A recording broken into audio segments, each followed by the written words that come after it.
Buenas tardes. Hola, buenas tardes. Buenas tardes, profesor. Buenas tardes. ¿Se escucha bien? Perfecto. Sí, muy Doctor, sí. Muy bien. Bueno. No me dejaban entrar a la reunión, ¿no? Me estaban tachando ya.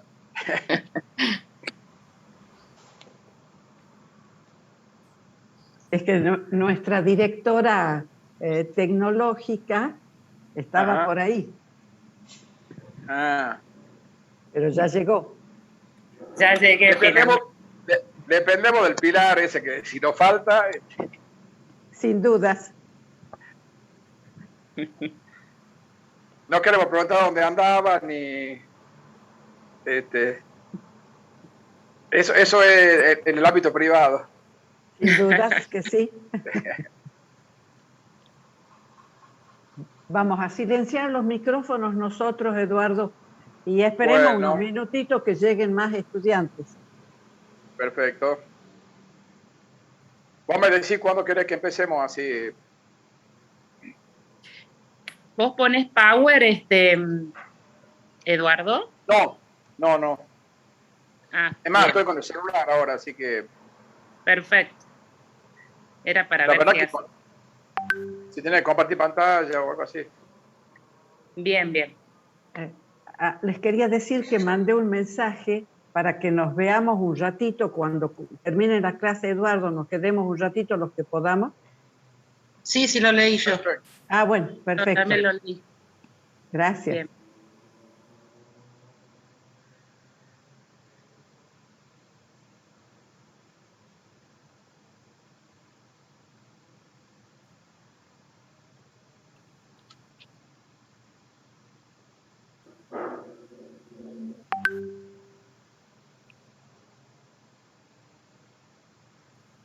Digo que hay 5 estudiantes, así que vamos a esperar un ratito.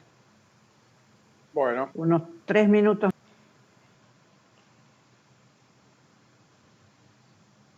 Mañana tenemos a las 15 horas la mesa de examen. Sí, ese es el horario que fijó la Secretaría Académica, así que ya hicimos la reunión por Meet. Vamos a ver si podemos compartir el bolillero para el examen de mañana. Ah, perfecto.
Si te parece, empezamos, Inés, así se van incorporando tranquilos los chicos que lleguen. Sí, Bien. Eduardo, perfecto. Buenísimo. Bueno, hoy vamos a analizar la bolilla 3, referida a la parte general de la prueba. Ya hemos terminado la primera etapa del juicio, en la cual las partes han invocado los hechos que pretenden sustentar como fundamento de su pretensión o de su defensa. Ya se ha iniciado la demanda, se ha contestado la demanda, en el caso de existir reconvención se le ha planteado y se ha contestado, y si han habido excepciones previas, ya han sido resueltas. Por lo cual, terminó la primera parte del proceso que denominamos la traba de la litis. Con lo cual, el objeto litigioso ya está definido. Entonces ahora entramos a una segunda etapa en la cual las partes van a pretender sustentar, probar o acreditar en el proceso los hechos en virtud de los cuales fundan su pretensión o su defensa. Esta segunda etapa es una etapa muy importante porque es la que en definitiva va a tener mucha influencia en la convicción que pueda crear el juez y eventualmente también en la resolución que se tome en definitiva. Ahora vamos a ver esa parte general que hace a todo lo que es la apertura a prueba, los plazos para ofrecer, el plazo para producir, la carga de la prueba, y después, en las bolillas subsiguientes, vamos a ver ya cada uno de los medios de prueba analizando el procedimiento que corresponde a cada uno. Bien, entonces, ¿cómo podemos definir la prueba? La prueba es una actividad procesal, o sea, es una actividad ejercida dentro del proceso por las partes con el auxilio de lo que llamamos medios de prueba y que tiene como finalidad generar la convicción en el juez sobre la existencia o inexistencia de los hechos que cada una de las partes invocan como fundamento de su pretensión o de su defensa.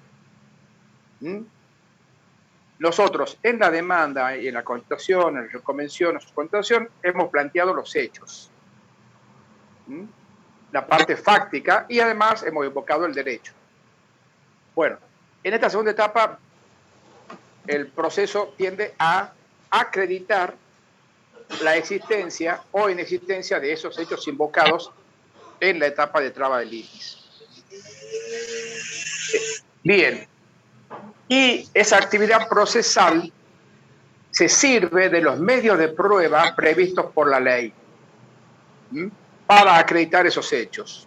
¿Y cuál es la finalidad que tiene? La finalidad última es la de crear la convicción en el juez. Todos queremos convencerlo al juez de que tenemos razón. Supuestamente también para alcanzar la verdad jurídica objetiva.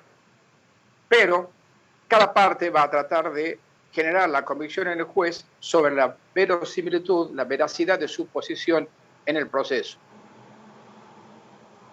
Bien, ahora, estos hechos, no cualquier hecho tiene que ser probado. ¿Cuáles son los hechos que deben ser probados en el proceso? En primera medida, los hechos afirmados por las partes. Si las partes no han invocado un hecho, ese hecho que no ha sido invocado no puede ser objeto de prueba. Y por eso mismo es que el juez tampoco puede resolver en la sentencia en virtud de hechos que no han sido invocados por las partes. Por otro lado, esos hechos invocados por las partes tienen que ser controvertidos. ¿Qué quiere decir esto?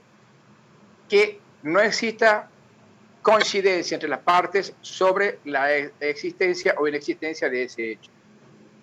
Si el hecho ha sido invocado por una de las partes, pero consentido por la otra, admitido por la otra, no hace falta que sea probado. Y por último, esos hechos deben ser conducentes, o sea, deben tener relevancia para resolver el litigio. Deben tener relación con el objeto de la litis. No se puede tampoco invocar cualquier hecho dentro del proceso que no tenga ninguna vinculación con las pretensiones o la defensa de las partes. Entonces, esos hechos que son objeto de prueba deben ser afirmados por las partes, deben ser controvertidos y por último deben ser conducentes. En ese sentido, podemos decir que están excluidos de prueba los hechos que no hubieran sido afirmados o los hechos admitidos por la parte contraria. Tenemos que recordar, cuando han visto la contestación de demanda fundamentalmente, que una de las cargas procesales del demandado es la de negar categóricamente los hechos afirmados por el actor. En caso de silencio o de negativa ambigua, se genera una presunción de la veracidad de esos hechos, pero esa presunción es iure in tantum, o sea que puede ser descartada en virtud de las pruebas que se agregan al proceso. A diferencia, acuérdense de los documentos, que en caso de que no han sido negados, esos documentos sí son directamente admitidos o se los tiene por reconocido. En cambio, los hechos invocados en la demanda o en la reconvención que no habían sido negados categóricamente van a generar una presunción, pero que puede ser materia de prueba en contrario. Bien, dentro de esos hechos también tenemos los hechos notorios, que no hace falta probar. ¿Por qué? Porque el hecho notorio es aquel que entra en el conocimiento o en la información general de los individuos en un momento, en una circunstancia histórica determinada.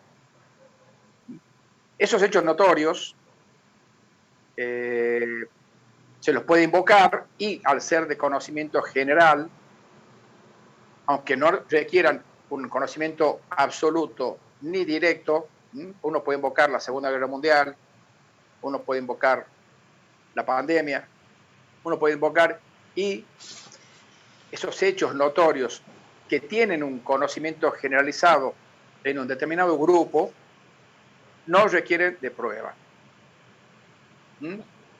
Ahora veamos qué pasa con la prueba del derecho. Porque una cosa es probar los hechos y otra cosa también es probar el derecho.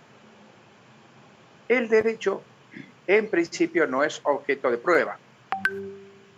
Es más, la parte puede invocar el derecho en la demanda o en su contestación, en su presentación, pero el que, en definitiva, determina el derecho aplicable es el juez. Por eso es que, como el derecho se presume conocido por todos, no hace falta ser probado. Y con respecto a la ley extranjera, actualmente, con la reforma del Código Civil y Comercial de la Nación, podemos decir que el derecho extranjero puede ser invocado por las partes y pueden probarlo, pero en caso de que no lo acrediten, el juez mismo puede investigar la aplicación del derecho y aplicarlo. En cierta forma, podemos decir que ha sido equiparado a la situación de la prueba del derecho nacional.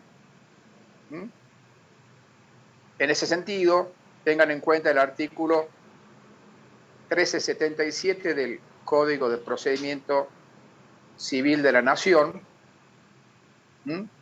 y el artículo 2595 del Código Civil y Comercial de la Nación, Código de Fondo nuevo, que tiene determinadas reglas sobre el derecho extranjero, coincidiendo con lo que prevé el Código de Procedimiento de la Nación. Bien. Eso con respecto entonces a los hechos notorios y con respecto a la prueba del derecho, tanto nacional como extranjero. Ahora vamos a ver qué entendemos por medio de prueba. Ustedes acuérdense que hablamos de que la prueba es una actividad procesal ejercida por las partes. ¿Y de qué se valen esas partes para acreditar los hechos? de esos medios de prueba que son instrumentos. Son operaciones procesales tendientes a demostrar la existencia o inexistencia de un hecho. Es una actividad procesal que busca lograr u obtener un dato o una fuente de prueba.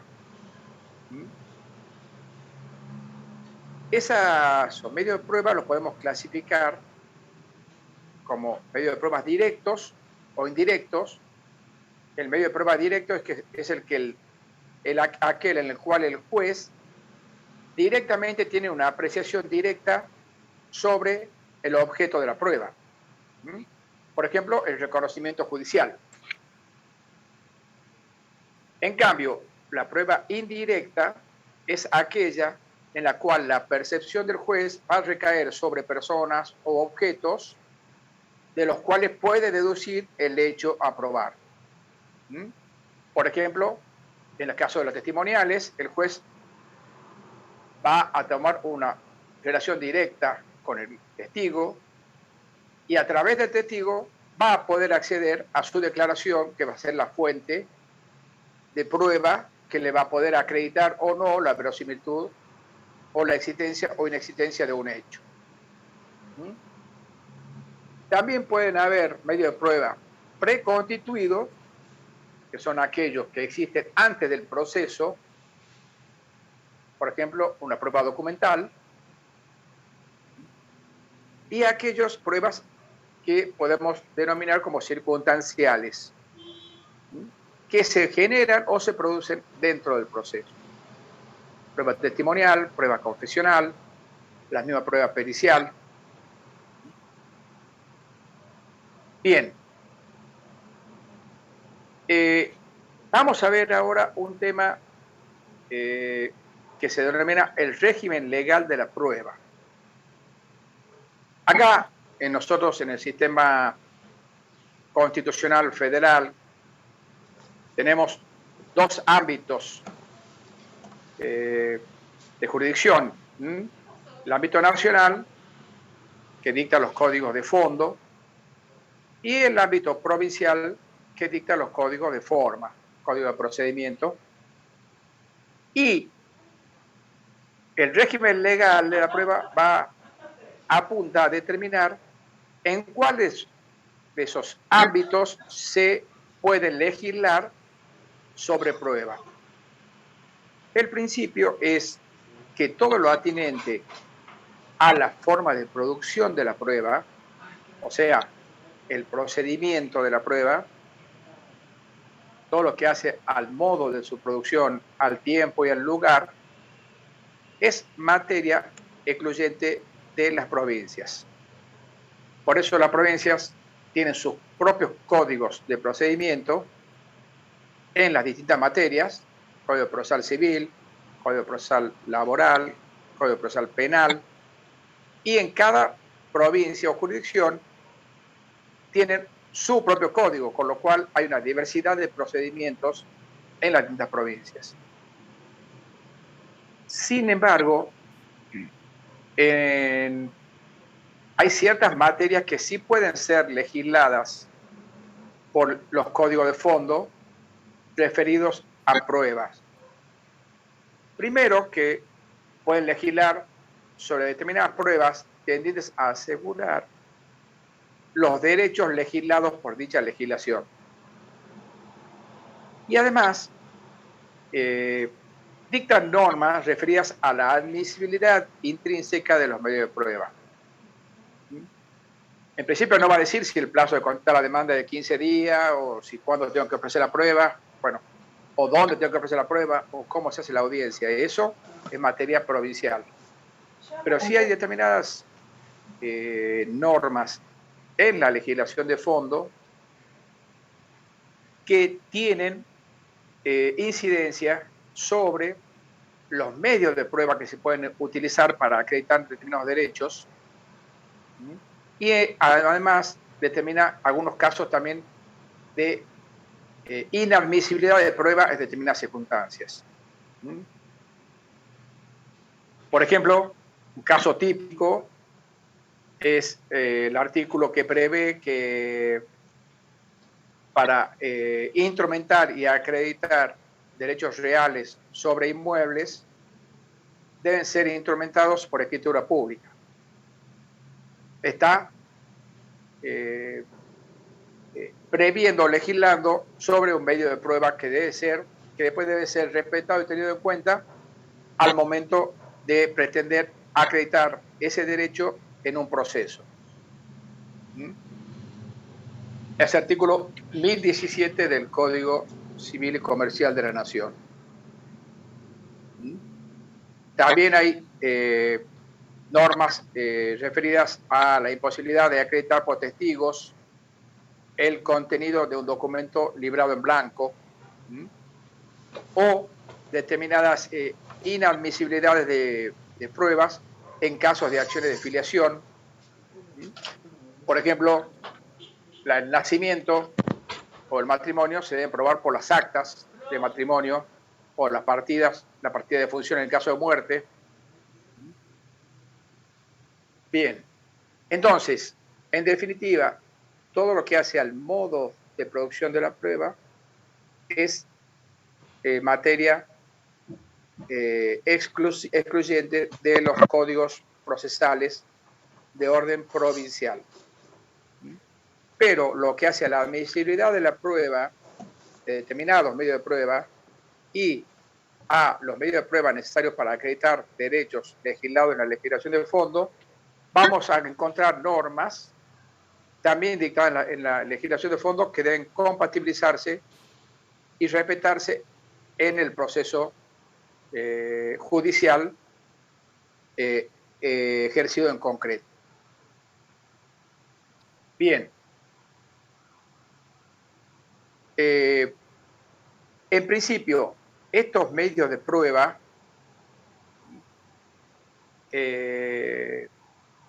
son los previstos expresamente por la ley. Ya vamos a ver en las próximas bolillas.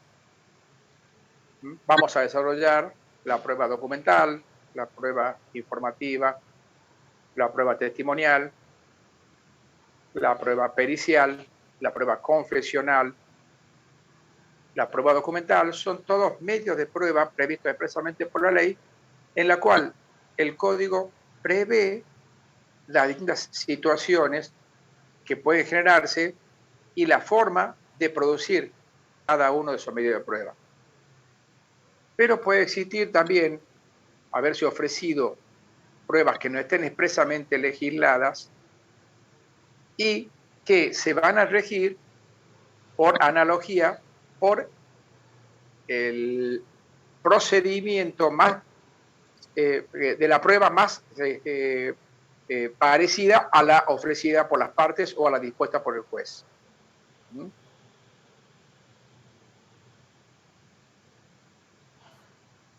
Bien. Vamos a ver ahora también un punto que es muy importante, que es el referido a la carga de la prueba. Podemos decir que la prueba es un bien escaso. Nunca nos sobran pruebas. Y además, si nosotros nos sobran pruebas, generalmente a los demás también les sobran. Y si nos faltan, les faltan. O sea, nunca se puede, es muy difícil acreditar en forma absoluta la existencia o inexistencia de un hecho. Y lo que hace a la necesidad de determinar a qué parte le correspondía probar cada uno de los hechos que fueron invocados, que son conducentes, para poder determinar eventualmente si existió omisión por alguna de las partes para acreditar el mismo. Entonces, la carga de la prueba determina cómo se distribuye entre las partes la actividad probatoria. Podemos decir que que la carga probatoria es una carga procesal ese concepto de carga procesal lo han escuchado y lo van a seguir escuchando mucho, porque la carga procesal decimos que es un imperativo del propio interés. O sea, a mí me interesa hacerlo, pero no es una obligación. Si yo no cumplo algún acto procesal, no me van a sancionar. Pero sí puede tener consecuencias negativas en el reconocimiento futuro de mi derecho al momento de dictar sentencia. ¿Mm? Entonces, por eso decimos que no es una obligación, sino es un imperativo del propio interés. Bien, y acá el problema se plantea entonces cuando escasea la prueba, cuando no está del todo acreditado en el proceso si tiene razón él, la defensa, el actor. Entonces, tenemos que tratar de determinar a quién han quedado hechos sin acreditar, confusos. Entonces, esta regla de la carga de la prueba va a tender a determinar quién es la parte a la que le correspondía probar ese hecho que no se probó. Y eventualmente, después de probar eso, podremos determinar también las consecuencias que le pueden ocasionar esa omisión. Para eso han existido varias doctrinas, como todas las doctrinas del derecho, todas tienen el pro, el contra, ninguna es absoluta. Y una de las que más se utiliza es la que parte de apreciar o considerar la naturaleza de los hechos a probar. ¿Qué quiere decir esto? Esta teoría divide los hechos en tres tipos. El hecho constitutivo, que es el hecho específico principal del cual surge el efecto jurídico que invocamos como fundamento de nuestra pretensión. Por ejemplo, en una compraventa, un hecho específico que tengo que probar, bueno, el contrato, que se ha pagado el precio, que se ha entregado la cosa, con lo cual se logra el perfeccionamiento del contrato. Esos hechos son hechos constitutivos. Y en principio, porque después le digo, vamos a ver por qué, esos hechos constitutivos se dice que corresponden que sean acreditados por el actor. Después tenemos un segundo tipo de hechos, que son los impeditivos, que son aquellos que intentan demostrar la falta de alguno de los requisitos generales para la existencia del acto. Por ejemplo, falta de capacidad de las partes o falta de discernimiento, que actuó con violencia. Esos hechos impeditivos, en principio, corresponde que sean probados por el demandado. Y por último tenemos los hechos extintivos. Como su mismo nombre lo dice, son los hechos que extinguen un acto jurídico. Es el caso en el cual yo reconozco que me prestaron 10.000 pesos, pero invoco otro hecho extintivo y afirmo que lo devolví, que pagué mi deuda. Ese hecho extintivo va a corresponder en principio que sea acreditado o probado por el demandado. Pero estas son reglas que no son absolutas y por lo tanto, en los casos en que los hechos impeditivos o extintivos sean invocados por el actor como fundamento de su pretensión, será él quien deba acreditar su existencia. Si yo inicio, por ejemplo, una demanda por nulidad de acto jurídico, porque actué con vicios en el discernimiento o por incapacidad. El actor, en este caso, el hecho impeditivo va a ser fundamento de la pretensión del actor. Por lo tanto, el actor debe probarlos. ¿Mm? O si yo, por ejemplo, inicio una acción de pago por consignación, bueno, estoy extinguiendo un acto, debo acreditar que lo hice y ese acto extintivo corre a cargo, con lo respecto a la prueba, corre a cargo del actor. Y, en definitiva, ¿cuál es el sistema que utilizan los códigos de procedimiento tanto de la nación como de la provincia? Directamente parten del concepto de que cada parte debe probar el hecho al cual atribuye el efecto jurídico que invoca, ya sea que ese hecho sea constitutivo, extintivo o impeditivo. En ese sentido, el artículo 302 del Código de Tucumán y el artículo 377 del Código de la Nación. Este, en principio, es la regla tradicional de la carga de la prueba.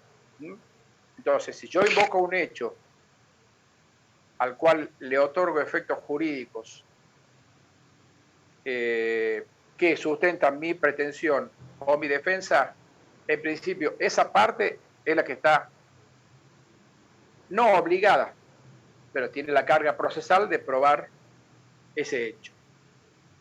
Sin perjuicio de lo cual, el Código Civil de la Nación se introduce también modificaciones a este sistema de la carga de la prueba. En este sentido, fundamentalmente en el ámbito de la culpa. Así lo vemos en el artículo 1735 del Código Civil y Comercial de la Nación, en el cual, en principio, se prevé que la carga de la prueba va a corresponder al que esté en mejor posición de probarlo. Por ejemplo, sucede en el caso de los bancos. Muchas veces se invierte la carga de la prueba por considerar que el banco, como institución financiera, tiene mejor posición de probar un determinado hecho. En el caso también de la culpa en materia médica, donde el sanatorio tiene toda la documentación, la historia clínica, el conocimiento científico para acreditar o no, demostrar o no si existió culpa. Entonces, en esos casos, se invierte de cierta forma la carga de la prueba y esa carga de la prueba pesa sobre la parte que está en mejor posición procesal para acreditar el hecho. Bien. Ahora vamos a ver también qué se entiende por hecho negativo. En principio, decimos que el hecho negativo o la mera negativa no se prueba. Pero si ese hecho negativo se lo invoca como sustento de una pretensión, como presupuesto de un efecto jurídico, en ese caso sí debe ser probado. Pero no se prueba el hecho negativo por sí mismo, sino por un hecho positivo que lo demuestra.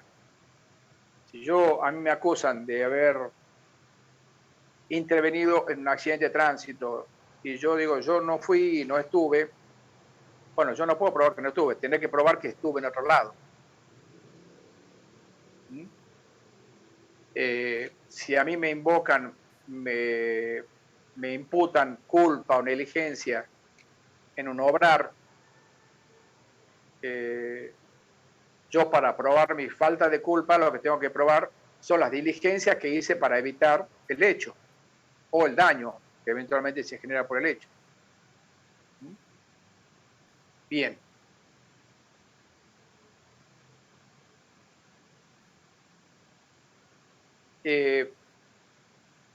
Con respecto a las medidas para mejor proveer, las voy a decir un poco sintéticamente porque hay un trabajo colgado en el aula virtual al cual pueden recurrir, pero lo analizamos de forma sintética y fundamentalmente considerando que en principio los principios procesales, lo habló la doctora él, muy profundamente en las primeras bolillas. Dentro del proceso civil existen principios procesales que rigen, sin estar en una norma específica, son como la columna vertebral del proceso, tanto de raigambre procesal como de raigambre constitucional. Entre esos principios está el principio dispositivo. Y en materia de prueba, el principio general es que la prueba es a cargo de las partes. Por eso vemos también cómo se distribuye la carga de la prueba, quién está con la carga de probar respecto a determinados hechos. Y en ese sentido, la medida para mejor proveer no es una excepción a ese principio dispositivo, sino un complemento. ¿Y en qué consiste? Es la facultad que tienen los jueces para complementar pruebas producidas en el proceso por las partes, tendiente a lograr arribar a la verdad jurídica objetiva, que es la que le interesa al juez. Esas facultades están legisladas en el artículo 36 del Código Procesal de la Nación y en el 39 del ordenamiento local. Pero una cosa que hay que tener en cuenta, ¿y esto qué quiere decir? Que si las pruebas testimoniales han sido confusas, bueno, el juez puede después pedir un careo o citar a un perito para que aclare su informe pericial, pero estas medidas tomadas por el juez no deben suplir omisiones de las partes. Si la parte no probó, el juez no puede producir esa prueba, porque si no estaría afectando el debido proceso y la igualdad que debe regir entre las partes en el proceso. Y por otro lado también debe respetar el derecho de defensa de las partes. Bien. Eso lo mismo ustedes lo pueden profundizar con los trabajos que están colgados en el aula virtual. Uno de los puntos de la bolilla habla también de lo que es pertinencia, admisibilidad y atendibilidad de la prueba. ¿Qué quiere decir estos conceptos? La pertinencia de un medio de prueba es la adecuación que tiene ese medio de prueba con los hechos controvertidos. O sea, yo no puedo ofrecer cualquier medio de prueba en el proceso. Tengo que ofrecer medios de prueba que tengan relación con los hechos que están en litigio. Si yo estoy demandando por un cumplimiento de contrato de arriendo, bueno, no voy a ofrecer una prueba pericial, médica o psiquiátrica. No va a tener nada.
¿Estamos todos o esperamos que lleguen un poco más los...?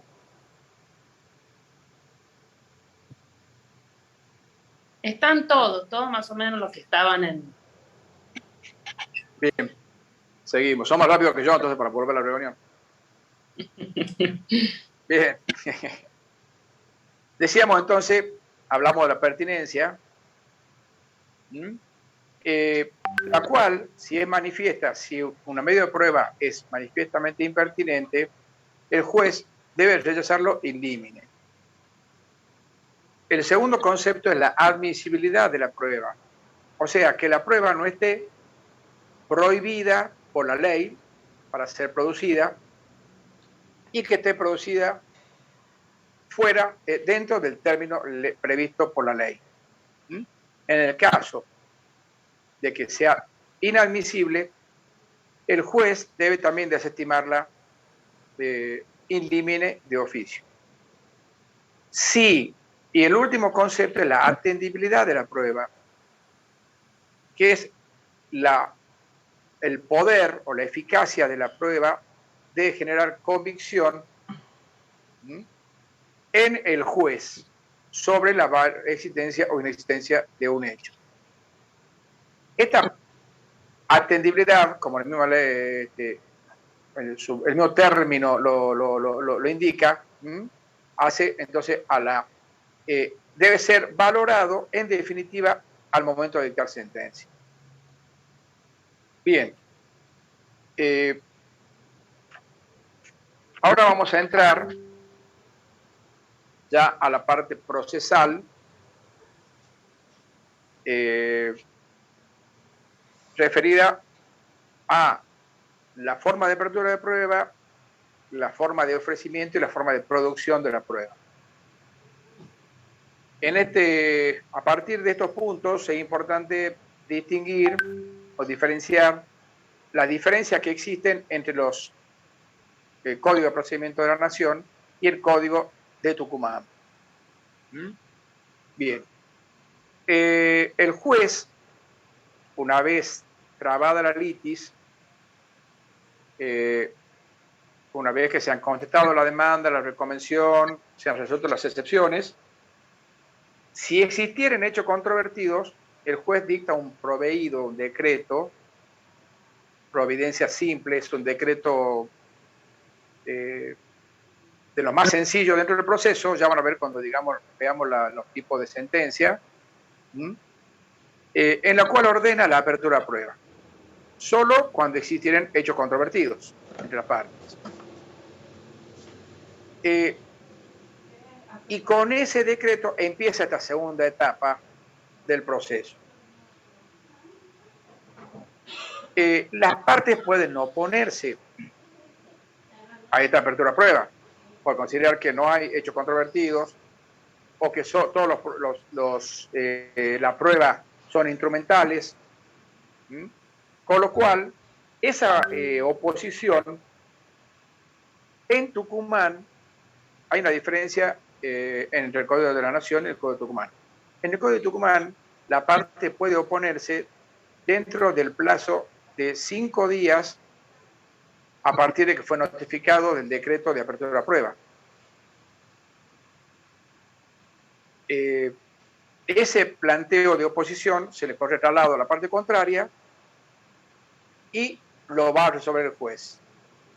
Si el juez dispone no abrir a prueba, ese decreto, esa resolución del juez es apelable, porque causa un gravamen irreparable a la parte que considera que el proceso requiere de pruebas a producir. En cambio, en el Código de Procedimiento de la Nación, ya vamos a ver que se llama a una audiencia, y en esa audiencia se debe plantear la oposición, se debe escuchar a la parte contraria, y el juez en la misma audiencia resuelve si admite o no la oposición y se abre o no la causa a prueba. Bien. También en forma previa, el juez puede resolver que la cuestión se debe tratar como de puro derecho. ¿Qué quiere decir esto? Que hay hechos controvertidos, perdón, hay hechos, la parte demandada admite los hechos invocados por el actor, pero desconoce el efecto jurídico que el actor le pretende atribuir. Entonces, los hechos no hace falta probarlos porque están admitidos. Lo que hay que resolver es la cuestión jurídica, el efecto jurídico que esos hechos producen.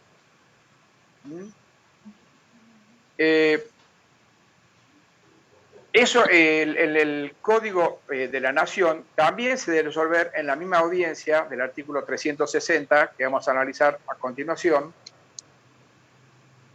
Y en el caso en el cual se resuelve la cuestión como de puro derecho, si el juicio es ordinario, puede ser objeto de apelación. Bien. En el Código de Tucumán, como no hay una audiencia, el juez, previo traslado por su orden a las partes, resuelve si la cuestión es o no de puro derecho. Bien. Y también debemos analizar el concepto de hecho nuevo. ¿Por qué? Porque todos los hechos, en principio, deben invocarse en la etapa de traba de litis. Yo los hechos los debo invocar en la demanda, el actor en la demanda, el demandado en la contestación de demanda o en su convención. Sin embargo, pueden surgir nuevos hechos o surgir nuevos hechos o llegar a conocimiento de las partes, hechos que ya existían, pero que no conocían, con posterioridad a la traba de la litis. Esos hechos, que se denominan hechos nuevos, pueden ser también invocados al proceso, pueden ser traídos al proceso, aun cuando hubiere vencido el plazo natural de la traba de la litis. Y si se lo admite, también van a ser objeto de prueba.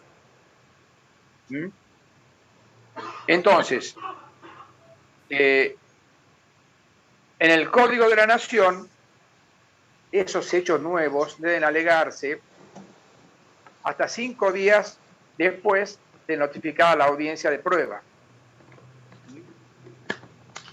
Con ese hecho se debe acompañar la prueba documental y se debe ofrecer las demás pruebas que pretende utilizar la parte que invoca el hecho nuevo. Ese hecho nuevo se corre traslado a la parte contraria para que manifieste si lo desconoce o no, podrá invocar nuevos hechos y también podrá ofrecer nueva prueba. Es una pequeña traba de la litis sobre ese hecho, sobre esos hechos nuevos, y el juez lo va a admitir o no en la audiencia de prueba. Es en el Código de Procedimiento de la Nación. ¿Cómo es en Tucumán? En Tucumán yo puedo alegar y probar hechos nuevos hasta el vencimiento del plazo probatorio. O sea, es mucho más amplio el periodo dentro del cual yo puedo invocar hechos nuevos. En la Nación, solamente hasta 5 días después de notificada la audiencia de prueba. En cambio, en Tucumán, durante todo el plazo probatorio. Pero, ya vamos a ver cuando veamos los recursos de apelación, los hechos nuevos que surjan con posterioridad a estos plazos previstos por la ley, pueden ser invocados en segunda instancia en el recurso de apelación libre.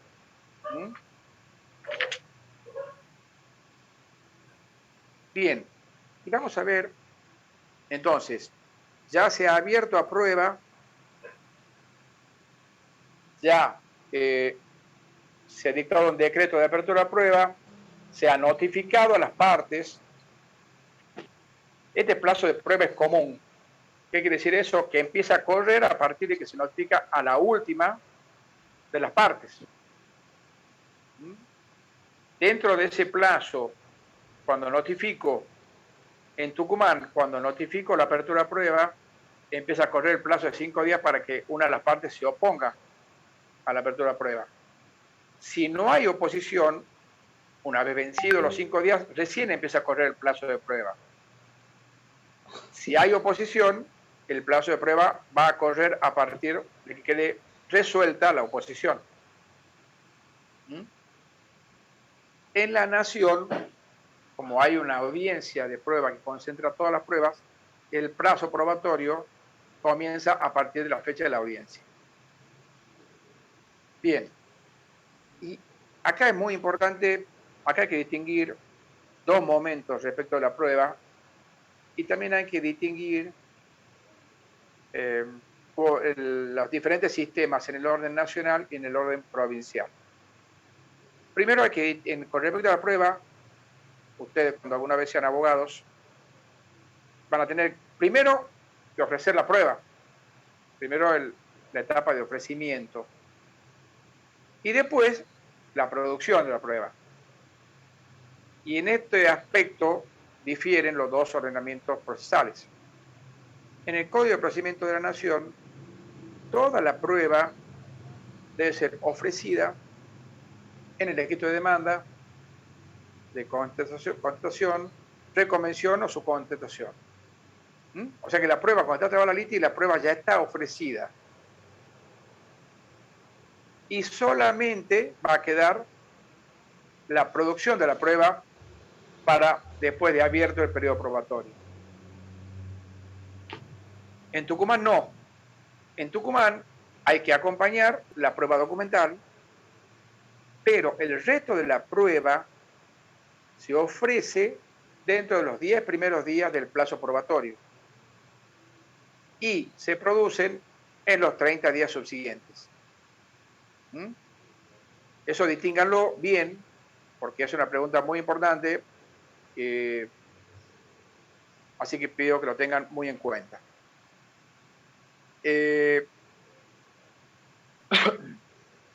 En el Código de la Nación, entonces, y el plazo en el Código de la Nación va a comenzar a partir de la audiencia y no puede ser mayor a 40 días.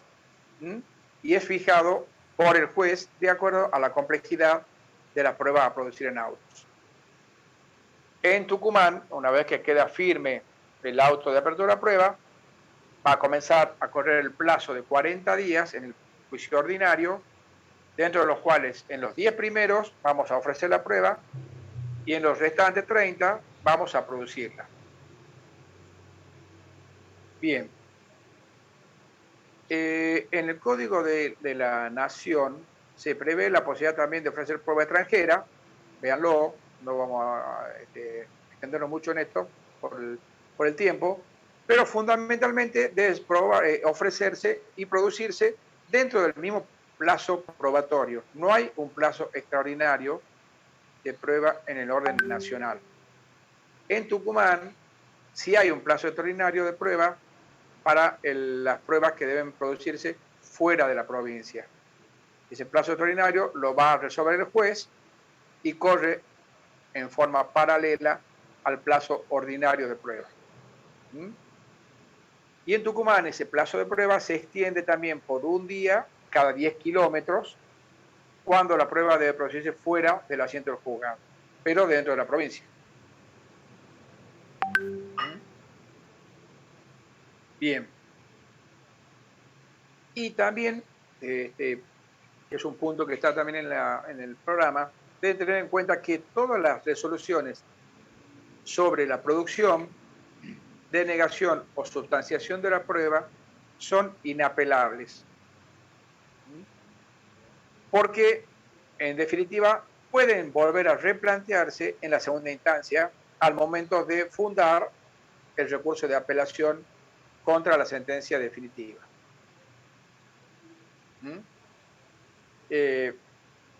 Bien. como decíamos recién también, el principio dispositivo impera en toda la materia de prueba. Por lo tanto, en caso de que una de las partes hubiera incurrido en omisión o negligencia en la producción de la prueba, sí, acá me preguntan sobre la extensión del plazo en el periodo probatorio de la provincia. Cuando la prueba en la provincia se va a producir en la provincia, pero fuera de la sede del juzgado, por ejemplo, el juicio tramita en San Miguel de Tucumán y la prueba se va a producir en Tafí del Valle, Monteros, pero dentro de la provincia se amplía el plazo por un día por cada 10 kilómetros. ¿Mm? Bien. Decíamos que cuando una de las partes incurre en omisión o negligencia en la producción de la prueba, puede perder el derecho a producirla. ¿Mm? Eso en el Código de la Nación puede generar un planteo de negligencia o de caducidad de prueba por parte de la parte contraria. Por eso es muy importante que cuando se ofrezca la prueba se ejerza un seguimiento muy estrecho con la producción de la prueba, porque los plazos son acotados y la parte que ofreció la prueba es la que debe instar la producción de la misma. En ese sentido, si remito un oficio y dentro del plazo para contestarlo no es respondido, deberé pedir la reiteración. Si el perito no asume el cargo, deberé pedir que se lo intime a asumirlo o se lo reemplace. Si ofrezco testigos, debo prestar especial atención en notificarlo fehacientemente al testigo para que en el supuesto que no concurra pueda acceder, en el caso del Código de la Nación, a la audiencia supletoria. ¿Mm? En el Código de Tucumán no existe la caducidad o la negligencia, sino que lo que habla el articulado es que en el caso de no producirse en el término, la prueba va a ser nula. ¿Mm? Pero cuando hay una demora que no es imputable a la parte, en el Código de Tucumán, esa prueba puede ser recibida hasta el momento de los alegatos. Y en ambos sistemas, si no he podido producir una prueba, pero no es, y aún cuando me hubieran declarado negligente, puedo replantearla en segunda instancia cuando apele la sentencia definitiva.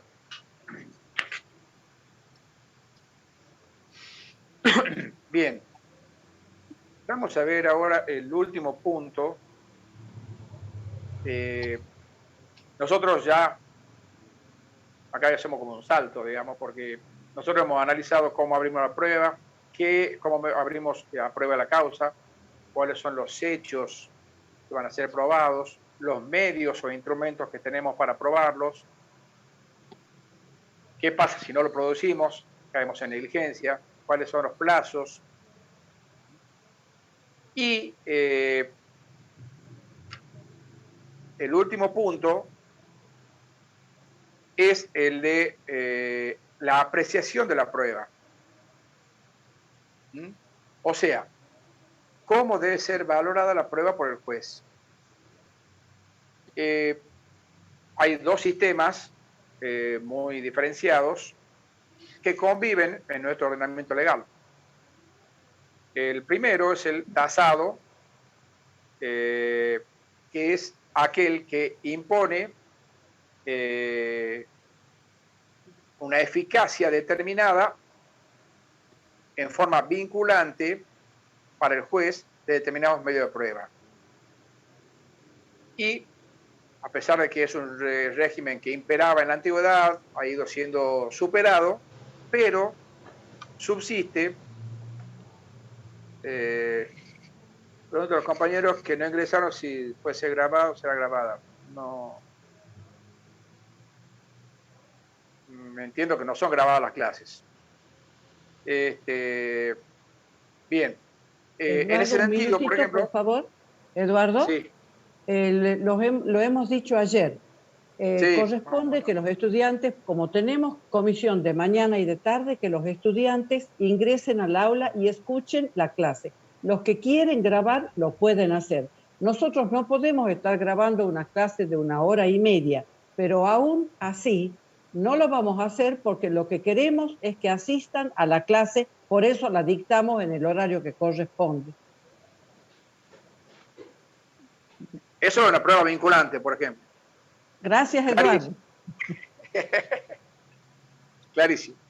La idea es que si nosotros preparamos la clase, están los profesores escuchando y tenemos, bueno, con toda esta pandemia y todo lo demás, tenemos también la facilidad de poder escucharlo en nuestros hogares, bueno, que fundamentalmente participemos, porque en definitiva este trabajo en equipo no tiene sentido si el alumno no participa y si no estudia y no responde. Entonces, bueno, lo ideal es, y además entiendo de que podrían escuchar eventualmente la clase del otro horario para que puedan si tienen algún problema de horario puntual. Pero lo importante es que esto tiene que ser, lamentablemente estamos a distancia cibernética, pero tenemos que tratar de mantener una cierta reciprocidad. Bueno, pues no voy a seguir hablando sobre el tema porque si no la doctora me va a retar después y no van a estar los alumnos para defenderme. Bueno, decíamos de que el régimen de apreciación de la prueba, tenemos el primero que es el régimen tasado, y en virtud del cual, por ejemplo, los ordenamientos procesales prevén que la confesión expresa haga plena fe, o también otorgan fuerza plena a determinados contenidos de los instrumentos públicos. No a todo el contenido, pero sí a aquellos en los cuales el funcionario público ha tenido intervención directa. Y en esos casos, esos instrumentos públicos no pueden ser desvirtuados por simple prueba en contrario, sino que deberán instrumentarse una redargución de falsedad para hacer caer la validez del instrumento. Pero sin perjuicio de lo cual, la regla general es de que la prueba debe ser apreciada y valorada por el juez en virtud del principio de la sana crítica, que en principio permite que el juez valore la prueba en función de sus criterios fundados de lógica y de su experiencia. Y también es importante tener en cuenta de que esa prueba, de que el juez en la sentencia no debe valorar toda la prueba, sino solamente las importantes, las esenciales, las que hagan realmente al objeto litigioso y a la solución del conflicto. Bien, y vamos a analizar ahora ya en la parte procedimental, en forma escueta, porque ya estamos, ya se van a empezar, ya por más que estemos a distancia, pienso que están listos para dormirse. El Código de Procedimiento de la Nación prevé una audiencia en el artículo 360, dentro de la cual debe organizarse y producirse la prueba. Esta audiencia primero tiene una finalidad conciliatoria, porque el juez debe tratar de arribar a una solución del conflicto. Si no se concreta, va a continuar la audiencia, primero para resolver las oposiciones a la apertura a prueba que recién hablamos, en el caso de que deba se plantee que la cuestión es de puro derecho, se resuelva también si es o no de puro derecho, y si no es de puro derecho y no prospera la oposición, se va a proveer las pruebas que las partes ofrezcan, tendiendo también en principio a dilucidar cuáles son realmente los hechos que deben ser probados. En principio, según lo que dispone la normativa, el juez debe estar presente al momento de la audiencia. Y el juez va a determinar, en ese caso el juez puede rechazar pruebas que considere que son inadmisibles, impertinentes, y en función de esto va a otorgar el plazo en el cual las pruebas que quedan para producir sean producidas. Tucumán no tiene en el Código de Procedimiento una audiencia similar a la que prevé el Código de la Nación. Pero, como la tendencia en cierta forma es buscar la inmediatez con el juez, la oralidad, la celeridad, bueno, son todos principios que quedan muy lindos, no siempre se logran, pero hay que tratar de lograrlos. En Tucumán rige actualmente para los juicios de conocimiento en el fuero civil una acordada de la Corte, que es la acordada 1079/18, que es una acordada que en principio no quiero opinar mucho pero no modificaría el código de procedimiento, porque además si lo modifican estaría una ley. Pero entiendo que va en la línea de lo que busca una futura reforma procesal. Y fundamentalmente prevé la producción de 2 audiencias en Tucumán.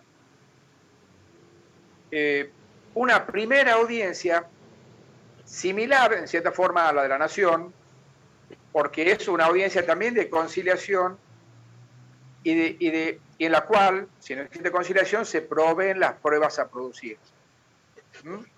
En esta también el juez debe estar presente y ejerce una función, entiendo yo, de concentración, de depuración del proceso, porque con la presencia de las partes, voy a repetir el número de la acordada, por pedido de algún alumno, 1079/18, que se dicta dentro del marco de todas estas reformas del proceso virtual, el expediente virtual, digital, y en esa primera audiencia se plantean todas las cuestiones referidas a la prueba y se va a fijar una segunda audiencia para que se produzcan en la segunda audiencia todas las pruebas orales, testimoniales, ampliaciones de perito. Eventualmente las partes pueden alegar también en esa audiencia, si no pueden alegar por escrito con posterioridad. Y